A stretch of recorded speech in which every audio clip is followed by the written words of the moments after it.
serial killer in Kasauli. Sir, ये कोई आम इंसान नहीं है, ये कोई साइकोपैथ या सीरियल किलर है। पुलिस बॉडी तक नहीं पहुंचती, वो बॉडी पुलिस तक पहुंचाता है।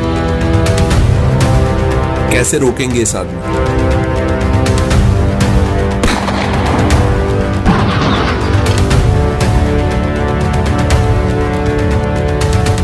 हिमाचल प्रदेश के शांत और खूबसूरत कसौली और परवाणु शहरों में एक खौफनाक साए ने लोगों का जीना मुहाल कर दिया है।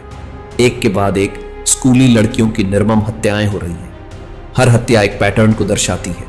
मृत लड़कियां सुनने में अक्षम होती हैं और उनके शवों पर क्रूरता की एक खास छाप होती है। शहर में दहशत का माहौल है और पुलिस बेबस है।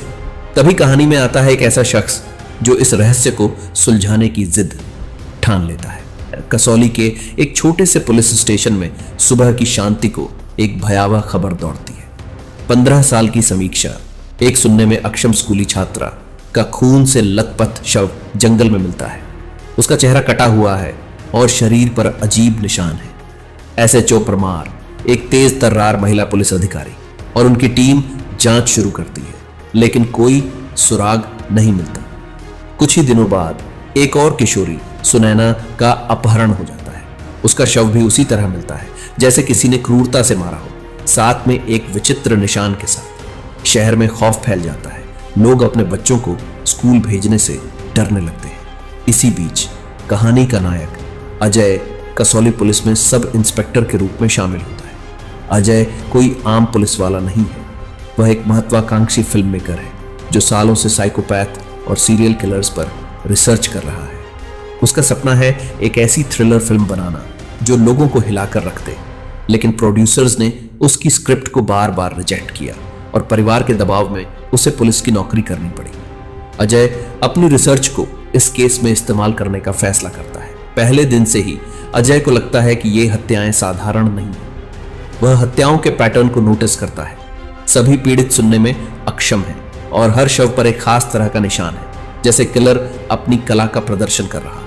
वह अपनी थ्योरी SHO परमार को बताता है, लेकिन परमार उसकी बात को गंभीरता से नहीं लेती। वह कहती है, तुम फिल्म मेकर हो, पुलिस वाले नहीं, अपनी कहानियां स्क्रिप्ट में रखो। लेकिन अजय हार नहीं मानता। वह अपनी रिसर्च के आधार पर किलर की मानसिकता को समझने की कोशिश करता है। वह पुराने केस रिकॉर्ड्स खंगालता है और पता लगाता है कि ये हत्याएं एक पुराने अनसुलझे केस से मिलती जुलती हैं जो 20 साल पहले हुआ था। उस केस में भी सुनने में अक्षम लड़कियों को निशाना बनाया गया था, लेकिन किलर कभी पकड़ा नहीं गया। क्या ये वही किलर है जो सालों बाद लौटा है, या कोई उसका अनुकरण कर रहा है? इसी दौरान अजय की मुलाकात दिव्या, 28 वर्ष, एक स्कूल टीचर से होती है जो सुनने में अक्षम बच्चों को पढ़ाती है। दोनों के बीच धीरे धीरे दोस्ती और फिर प्यार पनपता है, लेकिन अजय का फोकस जांच पर ही रहता है। वह एक स्कूल टीचर गुलशन पर शक करता है जो अजीब व्यवहार करता है और स्कूल की लड़कियों के साथ असामान्य रूप से बर्ताव करता है। अजय उसे ट्रैक करता है, लेकिन एक रात गुलशन की लाश मिलती है, उसी तरह मारा गया जैसे बाकी पीड़ित। ये एक बड़ा ट्विस्ट था। क्या गुलशन किलर था या किलर ने उसे भी मार डाला? कहानी तब और नाटकीय हो जाती है जब अजय की भतीजी पायल, 14 वर्ष, सुनने में अक्षम, किलर के निशाने पर आ जाती है। पायल का अपहरण हो जाता है और अजय के लिए यह केस अब निजी हो जाता है। वह अपनी सारी ताकत झोंक देता है। अपनी रिसर्च और साइकोपैथ की मानसिकता को समझने की क्षमता का उपयोग करते हुए वह किलर के ठिकाने तक पहुंचता है। एक पुराना सुनसान गोदाम जो किलर का खेल का मैदान है। गोदाम में अजय का सामना किलर से होता है। किलर एक मास्टरमाइंड है जिसका चेहरा और पहचान अब तक छिपी थी। अजय किसी कुछ दूर उसका पीछा करता है और अंत में उसे पकड़ लेता है। वह अजय को बताता है कि उसकी हत्याएं एक कला है जो उसके बचपन की एक भयानक घटना से प्रेरित है।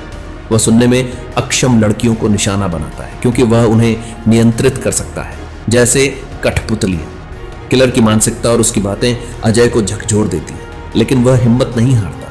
एक रोमांचक टकराव में अजय अपनी बुद्धिमानी और हिम्मत से किलर को हराने में कामयाब होता है। वह पायल को बचा लेता है, लेकिन इस प्रक्रिया में उसे अपनी जिंदगी का सबसे बड़ा सबक मिलता है। असली कठपुतली वही है जो अपने डर और जुनून के तारों में बंधा हो। किलर के पकड़े जाने के बाद कसौली में शांति लौटती है। अजय अपनी फिल्म मेकिंग के सपने को फिर से जीवित करता है, लेकिन इस बार वह अपनी कहानी को और गहराई से लिखने का फैसला करता है।